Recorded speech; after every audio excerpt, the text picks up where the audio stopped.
Guys, welcome to my new blog. तर आज आहे संडे आणि आज आहे संडे स्पेशल नाश्ता. चला बघूया.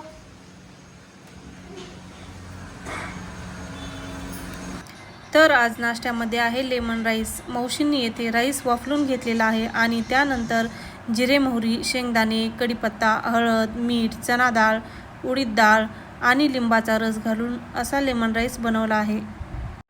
तर आज स्वयंपाकाचा मेनू आहे पुरणपोळी. मावशींनी येथे डाळ चांगली चाळून पाकडून स्वच्छ पाण्याने धुवून नंतर ती डाळ शिजायला ठेवली आहे. त्यामध्ये मावशींनी थोडेसे तेल व हळद टाकले आहे.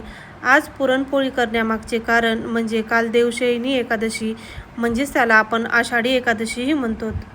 या दिवशी अनेक जण उपवास, नामस्मरण, भजन कीर्तन आणि विठ्ठलाची पूजा करतात.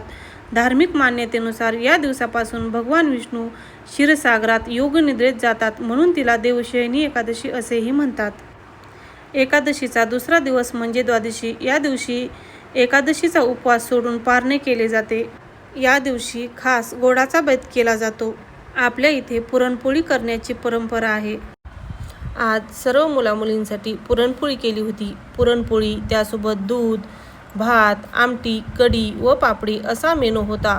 स्वयंपाक झाल्यानंतर देवाला नैवेद्य दाखवून घेतला. त्यानंतर आम्हीही छान असे जेवण करून घेतले. आज रविवार असल्यामुळे विद्यार्थ्यांना भेटण्यासाठी पालक आले होते. त्यांनीही जेवणाचा आस्वाद घेतला. त्यानंतर 5 वाजता रिफ्रेशमेंटचा चहा झाला. तर रात्रीचा मेनू हा आपला मिसळपाव होता.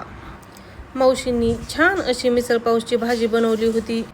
सर्व मुलांनी व मुलींनी खाण्याचा आनंद घेतला. त्यानंतर आम्हीही मिसळपाव खाल्ली. तर आपल्या चॅनलला लाईक करा, शेअर करा आणि सबस्क्राईब करायला विसरू नका.